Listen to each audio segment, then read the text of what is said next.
खुदेगी, आज नहीं तो कल खुदेगी। मोदी तेरी कब्र खुदेगी, आज नहीं तो कल खुदेगी। मोदी तेरी कब्र खुदेगी, आज नहीं तो कल खुदेगी। मोहब्बत की दुकान खोलने वाले मोदी तेरी कब्र खुदेगी के नारे लगा रहे हैं। ये कौन सी मोहब्बत की दुकान है? क्या ये संविधान का अपमान नहीं है? क्या ये मानवता का अपमान नहीं है? उनको इसका कोई खेद नहीं है। किस प्रकार के संस्कार और वृत्तियों से पले बड़े लोग हैं ये मोदी की कब्र क्यों खोदना चाहते हैं? किसी ने पूछा था, मोदी जी आपके स्वास्थ्य का क्या राज है? मैंने कहा, मैं डेली 2 किलो गाली खाता हूं। इस सदन के अंदर मोदी को गाली देने का काम न किया हो इन लोगों ने। ये सिर्फ नारा नहीं है, इनके भीतर पड़ी हुई नफरत का प्रतिबिंब है। हमने 370 की दीवार गिरा दी, इसलिए मोदी की कब्र खोदना चाहते। नॉर्थ ईस्ट में शांति और विकास का राह अपनाई, इसलिए वो मोदी की कब्र खोदने पर सोच रहे हैं। पाकिस्तानी आतंकियों को घर में घुस करके जवाब देते हैं, इसलिए मोदी की कब्र खोदने की बात करते हैं। ऑपरेशन सिंदूर करते हैं, इसकी उनको परेशानी होती है और इसलिए वो मोदी की कब्र खोदते हैं। माओवादी आतंक से देश को मुक्ति दिलाने के लिए साहसपूर्ण कदम उठा रहे हैं, इसलिए मोदी की कब्र खोदती है आपको। नेहरू जी ने देश के साथ बहुत बड़ा अन्याय किया था, सिंधु जल समझौता करके। उस सिंधु जल समझौते को हमने एबेंस में डाल दिया। क्या इसलिए आप मोदी की कब्र खोदने के नारे लगा रहे हो? मोदी तेरी कब्र खुदेगी, आज नहीं तो कल खुदेगी। प्रधानमंत्री नरेंद्र मोदी को आप राज्यसभा में सुन रहे थे, लेकिन आज एक चौंकाने वाली खबर आई। ये है, क्या पीएम मोदी पर हमले की बड़ी साजिश थी? क्या प्रधानमंत्री नरेंद्र मोदी पर अटैक की तैयारी थी? कल लोकसभा में, आज पीएम मोदी राज्यसभा में पहुंचे। राज्यसभा में पीएम मोदी ने अभिभाषण दिया।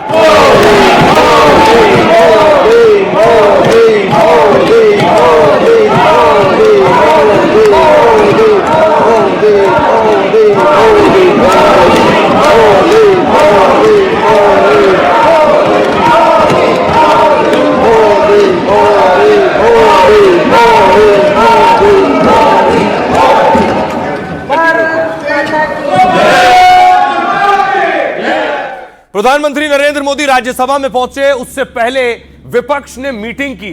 इस बैठक में देखिए, राहुल गांधी मौजूद थे, मल्लिकार्जुन खड़गे मौजूद थे, रामगोपाल यादव मौजूद थे, विपक्ष के लगभग सभी नेता मौजूद थे। सुप्रिया सुले आपको नजर आ रही हैं। विपक्ष ने यह बैठक की, लेकिन विपक्ष तैयारी कर रहा था कि वो सदन में आकर कैसे आवाज उठाएगा। और सदन में कल क्या हो रहा था देखिए, सदन में कल प्रधानमंत्री नरेंद्र मोदी की कुर्सी के सामने देखिए पीएम मोदी कहां बैठते हैं, एरो के जरिए मैं आपको दिखा रहा हूं। प्रधानमंत्री की कुर्सी जहां है, उसके ठीक सामने देखिए जरा महिला सांसद खड़ी है, पोस्टर लेकर खड़ी है। ये विपक्ष की महिला सांसद है। ये आज खुद स्पीकर ने बताया कि प्रधानमंत्री नरेंद्र मोदी पर हमले की साजिश थी और यह साजिश विपक्ष ने की थी। एक तरफ विपक्ष के पुरुष सांसद मौजूद हैं, लेकिन महिला सांसद पीएम की कुर्सी के ठीक आगे पोस्टर लेकर मौजूद है। अब हुआ क्या, आज जब लोकसभा शुरू हुआ तो 11 बजे स्पीकर पहुंचे और हंगामा शुरू हो गया। बेल तक पहुंचे, ये सदन की मर्यादा के अनुकूल नहीं है। सदन की कार्रवाई को चलाना किसी तरीके से कोई भी स्पीकर के लिए उचित नहीं होता।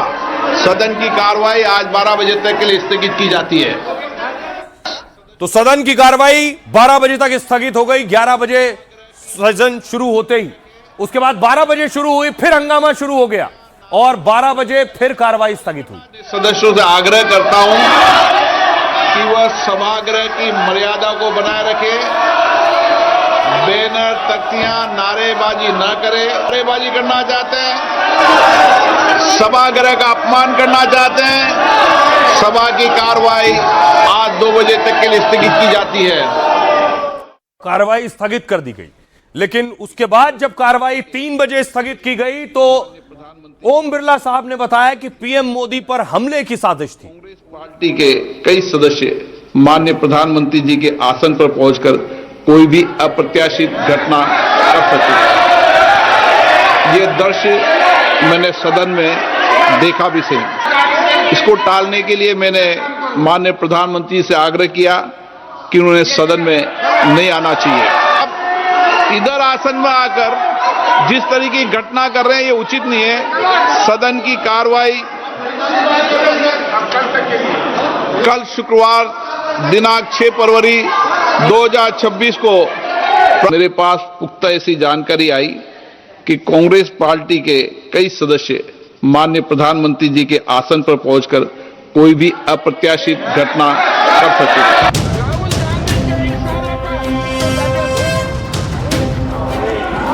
क्या लोकसभा में पीएम मोदी पर हमला हो सकता था? क्या कांग्रेस ने पीएम पर हमले का प्लान बनाया था? महिला सांसदों को आगे करना, क्या कांग्रेस की ऐसी कोई रणनीति थी? लोकसभा स्पीकर के बयान के बाद इस पर घमासान तेज हो गया है। क्या सरकार को वक्त रहते इसकी जानकारी मिल गई थी? स्पीकर के चेंबर में जो हुआ, विपक्ष के लोगों ने और कांग्रेस वालों ने जो किया, ये क्या करना चाहते हैं? संसद बहस की जगह है, बहस अपनी बात करिए। इसके बाद स्पीकर ने पीएम को सदन में नहीं आने का आग्रह किया और फिर पीएम लोकसभा में अभिभाषण नहीं दे सके। जब फालतू बात है वो डर के मारे चले गए, क्योंकि कहने के कुछ था नहीं उनके पास, और आज बिरला जी को सिखा दिया कि आज आके ये सब बोल देना। अब देखिए क्या होने वाला था। प्रधानमंत्री नरेंद्र मोदी यहां बैठते हैं, ये आगे जो आप देख रहे हैं इस चेयर पर बैठते हैं और यही आगे सांसद खड़ी थी, यही प्रदर्शन कर रही थी। पीएम मोदी 5 बजे पहुंचने वाले थे लेकिन उन्हें आने से मना कर दिया गया। मत आइए, आज मत बोलिए। कल लोकसभा में पीएम मोदी का यहां अभिभाषण होना था लेकिन विपक्ष के हंगामे के चलते भाषण नहीं हो सका। अब स्पीकर ओम बिरला ने इसको लेकर बड़ा खुलासा किया। स्पीकर ने कहा कि कल अप्रत्याशित घटना हो सकती थी। मुझे सूचना मिली थी कि विपक्ष के कई सांसद प्रधानमंत्री की सीट तक पहुंच सकते हैं। कल शाम 5 बजे लोकसभा में पीएम मोदी का भाषण होने वाला था। पीएम के भाषण से पहले विपक्ष की महिला सांसदों ने प्रदर्शन किया। वर्षा गायकवाड़ और ज्योतिमणि ने प्रदर्शन शुरू किया।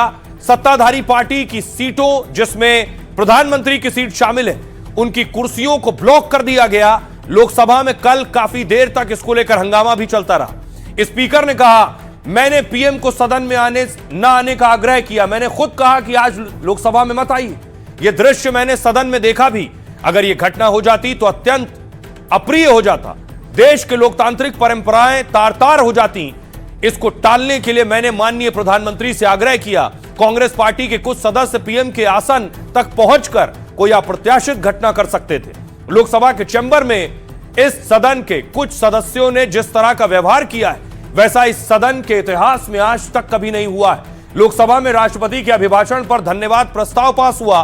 विपक्ष के हंगामे के बीच बजट सत्र के 7वें दिन बिल पास हुआ है। 2004 के बाद पहली बार हुआ कि बिना पीएम के भाषण के प्रस्ताव पास हुआ है। आज भी लोकसभा की कार्रवाई शुरू होते ही विपक्ष ने नारेबाजी की। 3 बार में करीब 8 मिनट की कार्रवाई के बाद लोकसभा स्थगित हुई। विपक्ष को स्पीकर ओम बिरला ने नसीहत दी, आप पोस्टर पंपलेट लेकर आएंगे तो सदन नहीं चलेगा। आज भी नहीं चलेगा, कल भी नहीं चलेगा। कल की घटना देश ने देख ली है, किस तरीके से महिला सदस्य वहां तक पहुंची। यह सदन की गरिमा के अनुकूल नहीं था। अब सुनिए जरा लोकसभा के स्पीकर, लोकसभा के अध्यक्ष ओम बिरला साहब क्या कह रहे हैं। मेरे पास पुख्ता ऐसी जानकारी आई कि कांग्रेस पार्टी के कई सदस्य माननीय प्रधानमंत्री जी के आसन पर पहुंचकर कोई भी अप्रत्याशित घटना कर सकते हैं। ये दृश्य मैंने सदन में देखा भी सही। अगर ये घटना हो जाती तो ये अत्यंत अप्रिय दृश्य देश के लोकतांत्रिक परंपराओं को तार-तार कर देता। इसको टालने के लिए मैंने माननीय प्रधानमंत्री से आग्रह किया कि उन्होंने सदन में नहीं आना चाहिए और सदन के सभापति होने के नाते मेरी जिम्मेदारी बनती थी कि सदन की उच्च परंपराओं, गरिमाओं को अक्षुण्ण बनाए रखें। सदन के नेता सदन में न बोले, ये सभा के लिए किसी प्रकार के लिए उचित नहीं है। मैं माननीय प्रधानमंत्री जी को इसके लिए आभार व्यक्त करता हूं कि उन्होंने मेरे सुझाव को माना। अब जो बात लोकसभा के स्पीकर ओम बिरला साहब ने कही कि पीएम पर कोई अप्रत्याशित घटना हो सकती थी, अप्रिय घटना हो सकती थी, इस पर कांग्रेस पार्टी और दूसरे दल क्या कह रहे हैं? प्रियंका गांधी कह रही है स्पीकर के दावे को झूठा बता रही है प्रियंका। यह पूरी तरह झूठ है, उनका कहना है। पीएम को चोट पहुंचाने का सवाल ही नहीं था। प्रधानमंत्री अब स्पीकर के पीछे छिप रहे हैं, उनमें कल सदन में आने की हिम्मत नहीं हुई। मनोज तिवारी ने कहा कांग्रेस ने महिला सांसदों को आगे किया, पीएम पर हमला करने की नीयत से ये उनकी चेयर तक आए थे। सदन में जो हुआ उस पर देश कांग्रेस को धिक्कारेगा। प्रियंका चतुर्वेदी ने कहा प्रधानमंत्री मोदी भारत में सबसे सुरक्षित व्यक्ति हैं, उनके लिए यह कहना कि उन्हें महिला सांसदों से खतरा था, यह महिला सांसदों पर की गई दुर्भाग्यपूर्ण टिप्पणी है। पवन खेड़ा ने कहा क्या किसी महिला का विरोध करना आतंकवाद माना जाता है? क्या वो उन्हें अछूत मानते हैं? उन्हें दलित महिलाओं से माफी मांगनी चाहिए। सुनिए जरा इस पर क्या कुछ कह रहे हैं सियासतदान। भारतीय संसद के इतिहास में आज तक नहीं हुआ कि प्रधानमंत्री को बोलने से जबरन रोका जाए, घेराव किया जाए और स्पीकर को बताना पड़े कि आप मत आइए। ये पूरी तरह झूठ है। पीएम को चोट पहुंचाने का सवाल ही नहीं था। प्रधानमंत्री अब स्पीकर के पीछे छिप रहे हैं, उनमें कल सदन में आने की हिम्मत नहीं हुई। Any such thing. बोध बालक के जिद के कारण सदन को बंधक बना लिया गया और सदन को शायद संसदीय इतिहास में ये अबोध बालक भी काले अक्षर से इनका नाम लिखा जाएगा। स्पीकर ने जो अपनी सीट में बैठ के बात कही वो गलत साबित हुई है, क्योंकि जो किताब है प्रकाशित है और जब वो चाह रहे हैं कि इस किताब प्रकाशित है जो लिखा गया उसको अगर सदन में कहना चाहते हैं एलओपी, तो उसमें क्या हर्ज है? ये कैसी परंपरा की शुरुआत कर रहे हैं ये लोग, जहां टेबल पे चढ़ जाते हैं, सेक्रेटरी जनरल की टेबल के ऊपर खड़े हुए हैं, चेयर के ऊपर कागज फाड़ के फेंक रहे हैं। जो पहली बार के सांसद हैं, कैसी परंपरा नेता प्रतिपक्ष उनको देकर जाना चाह रहे हैं। अफसोस इस बात का है कि एक व्यक्ति के अहंकार में, नेता प्रतिपक्ष के अहंकार में पूरा विपक्ष वॉश आउट हो रहा है। पार्लियामेंट जैसा मैं अभी बता रहा था एक्सपेक्टेड लाइन पे चल रहा है या नहीं चल रहा, ये एक्सपेक्टेशन थी हम लोगों की कि प्रधानमंत्री जवाब नहीं देंगे। Leader of the opposition Rahul Gandhi ने पहले ही कहा था कि वो नहीं आएंगे पार्लियामेंट में, वही हुआ। एक्सपेक्टेड लाइन पे नहीं आए। अब नहीं आए, अब उनकी घबराहट थी कि बौखलाहट थी कि कुछ लोगों के नजरों में उनका डर था, उसकी वजह से अब उसको कवर अप करने की कोशिश की जा रही है। कल हंगामा नहीं था, कल हिंसा की स्थिति थी। जिस तरह से बेल में आकर के बेल को क्रॉस करके प्रधानमंत्री की चेयर के आगे 4 रो जिधर से प्रधानमंत्री जी आते हैं, वहां जिस तरह से वो महिलाएं खड़ी थी, तो अगर निश्चित तौर से स्पीकर साहब ने जो आग्रह किया, जो व्यवस्था दी, तो शायद एक बड़ी घटना बच गई, कुछ भी अप्रिय घटना हो सकती थी। तो लोकसभा में कल प्रधानमंत्री नरेंद्र मोदी को नहीं बोलने दिया गया, लेकिन आज पीएम मोदी राज्यसभा में पहुंचे। पीएम मोदी राज्यसभा में जब बोल रहे थे तो विपक्ष ने राज्यसभा वॉकआउट कर दिया। तस्वीर में आपको दिखाऊं कैसे विपक्ष के सांसद राज्यसभा से उठकर बाहर चले गए।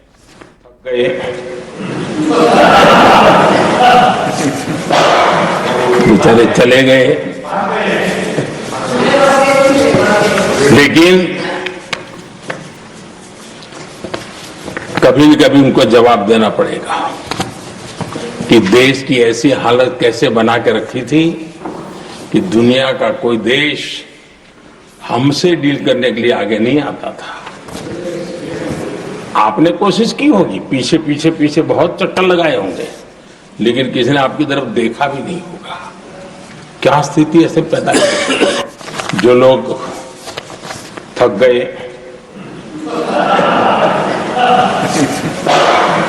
बेचारे चले गए। प्रधानमंत्री नरेंद्र मोदी ने कहा विपक्ष ने वॉकआउट किया, जो लोग थक गए वो लोग चले गए। उसके बाद विपक्ष ने बाहर आकर प्रदर्शन करना शुरू किया। नहीं चलेगी, नहीं चलेगी, नहीं चलेगी, तानाशाही नहीं चलेगी, नहीं चलेगी, नहीं चलेगी। पीएम मोदी ने कल राहुल गांधी और रवनीत बिट्टू के बीच जो गद्दार और देश के दुश्मन वाली लड़ाई हुई थी, आज इस पर भी हमला किया पीएम ने।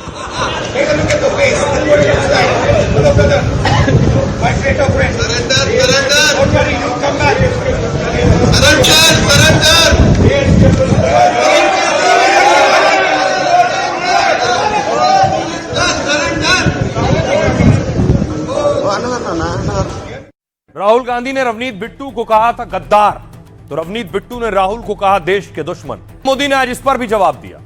राज्यसभा में पीएम मोदी ने कांग्रेस और गांधी परिवार पर हमला किया। पीएम मोदी ने कहा नेहरू इंदिरा लोगों को समस्याएं मानते थे। 35 करोड़ भारतीय नेहरू जी के लिए समस्या थे। इंदिरा जी के ईरान में एक भाषण का पीएम ने हवाला दिया। तब इंदिरा जी ने कहा था हमारे पास 57 करोड़ समस्याएं हैं। उस वक्त भारत की जनसंख्या 57 करोड़ थी। पीएम ने कहा आज मेरे पास 140 करोड़ समाधान है। राज्यसभा में मोदी ने बोफोर्स घोटाले की याद दिलाई। उनके वक्त डील के नाम पर बोफोर्स याद आता है। आज डील की चर्चा गौरव से होती है। पीएम का इशारा यूरोपीय यूनियन और अमेरिका से भारत की डील पर था। लोकसभा में हंगामे को पीएम मोदी ने शर्मनाक बताया। कांग्रेस पर राष्ट्रपति के अपमान का भी आरोप लगाया। कांग्रेस पर असम, आंध्र प्रदेश के बेटे के अपमान का आरोप लगाया। राहुल के रवनीत बिट्टू को गद्दार कहने पर पीएम ने घेरा। कहा कल कांग्रेस के युवराज ने गद्दार बोला। पीएम ने कांग्रेस पर सिखों के अपमान का आरोप लगाया। शहादत देने वाले परिवार को गद्दार कहना शर्मनाक है। पीएम मोदी ने राहुल को शातिर दिमाग वाला बताया। पीएम ने कहा कांग्रेस को किसी गलती पर खेद नहीं है। पीएम मोदी ने राहुल गांधी पर ताबड़तोड़ हमला बोला। मोहब्बत की दुकान वाले मोदी की कब्र खोदने के नारे लगाते हैं। ये कैसी मोहब्बत की दुकान है जो किसी नागरिक की कब्र खोदने के नारे लगाते हैं। पीएम मोदी का राहुल को लेकर तंज। कांग्रेस अपने स्टार्टअप को उठा नहीं पा रही है। गांधी परिवार को लगता है कि पीएम पद की उनकी जागीर है। गांधी परिवार पर गांधी सरनेम चुराने का भी आरोप लगाया। सुनिए जरा प्रधानमंत्री नरेंद्र मोदी को राज्यसभा में। कल सांसद को गद्दार इसलिए कहा क्योंकि वो सिख थे। ये सिखों का अपमान था, ये गुरुओं का अपमान था। और कांग्रेस के अंदर जो कूट कूट करके सिखों के प्रति नफरत भरी पड़ी है ना, उसका वो अभिव्यक्ति थी। देशवासी को कोई गद्दार कहे, ये कैसे देश सहन करेगा? और वो भी एक सिख है इसलिए गद्दार कहना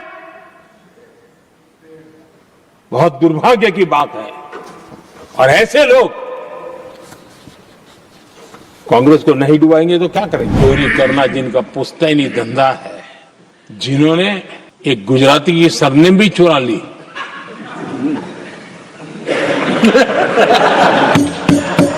महात्मा गांधी की सरनेम चुरा ली। और देश की जनता इतनी समझदार कि ऐसी पटक देती है लोगों को। अब देखिए जरा प्रधानमंत्री नरेंद्र मोदी के बोलने से पहले राज्यसभा में हंगामा हुआ। नड्डा और मल्लिकार्जुन खड़गे के बीच कि एलओपी को बोलने नहीं दे रहे। दोनों हाउस मिलने के बाद ही पार्लियामेंट बनता है। ज्यादा एक्सपीरियंस है आपका। Leader of the house Rahul Gandhi को भटकने से आप क्यों नहीं समझाते? जब राहुल जी बोलते हैं तो आप लोगों को खुजली उठती है। अपनी पार्टी को अबोध बालक का बंधक मत बनाइए, बंधक मत बनाइए। को तो मोदी जी ने बंधक कर दिया है और हम मुझे बोल रहे हैं आप कोई उनके राय के बिना बात नहीं कर सकते। वो हाउस भी नहीं चल रहा। क्यों? कि एलओपी को बोलने नहीं दे रहे दोनों। अब देखिए जरा राज्यसभा में क्या हुआ, किसने किसे क्या कहा। दरअसल नड्डा साहब खड़े हुए, उन्होंने कहा राज्यसभा में नेता सदन जेपी नड्डा ने राहुल को घेरा। विपक्ष के नेता खड़गे को नसीहत दी, आप अपनी पार्टी को अबोध बालक का बंधक मत बनाइए। पीएम मोदी कल तैयार बैठे थे लेकिन आपने सदन में ही चलने नहीं दिया। मल्लिकार्जुन खड़गे, आपने जो नाबालिग जैसा कुछ कहा, अब खड़गे साहब बोल रहे थे, उन्होंने कहा आपने जो नाबालिग जैसा कुछ कहा है वो ठीक नहीं है। आप किसी के बारे में ऐसा नहीं कह सकते हैं। मुझे आप जो पाठ पढ़ा रहे हैं वो ठीक नहीं है। आपकी पार्टी को तो मोदी जी ने बंधक बना रखा है। सुधांशु त्रिवेदी ने कहा ज्ञान की कोई सीमा नहीं होती है और अज्ञान की कोई उम्र नहीं होती है। और अबोध होने का प्रमाण यह है कि जिसे यह ना पता हो कि सदन के पटल पर मीडिया रिपोर्ट प्रमाणिक तथ्य नहीं है, जो यह नहीं जानता हो कि वो अबोध है, सेना अध्यक्ष, पीएम और रक्षा मंत्री के बीच चर्चा पब्लिक डोमेन में नहीं रख सकते। किरण रिजिजू ने कहा सदन में आज का शोर शराबा हैरान करने वाला है। कल शाम तक तो सब ठीक था, पीएम के भाषण से पहले राज्यसभा में भी शोर हो रहा है। सुनिए जरा इस पर सियासतदान क्या कह रहे हैं। दो जब स्तंभ होते हैं, एक को पैरालाइज करके आप अपने आप को छुपाने के लिए, अपने गलतियां छुपाने के लिए आप जो कर रहे हैं कि जो अपमान कर रहे हैं उसके बारे में जब राहुल जी बोलते हैं तो आप लोगों को खुजली उठती है। आपका leader of the house Rahul Gandhi को भटकने से आप क्यों नहीं समझाते हैं? वहां वो रूल नहीं मानते हैं, वो अपने हिसाब से मर्जी से चलाना चाहते हैं। आप लोग समझाना चाहिए उसको समझाने की जगह आप खुद भटक रहे हैं, ये ठीक नहीं है। आप हमसे बहुत सीनियर हैं और आप सब में बहुत से लोग हमसे सीनियर हैं, लेकिन एक बात मैं जरूर निवेदन करूंगा, अपनी पार्टी को अबोध बालक का बंधक मत बनाइए, बंधक मत बनाइए। अभिमान, अहंकार और अबोध होकर के, अबोध और अहंकार ये दोनों बड़ा डेडली मिक्सचर होता है, तो इससे बच करके रहें और पार्टी को बंधक न बनने दें, इतना मेरा निवेदन है। आप पार्टी को स्वच्छंद रूप से चलाइए और अबोध बालक का बंधक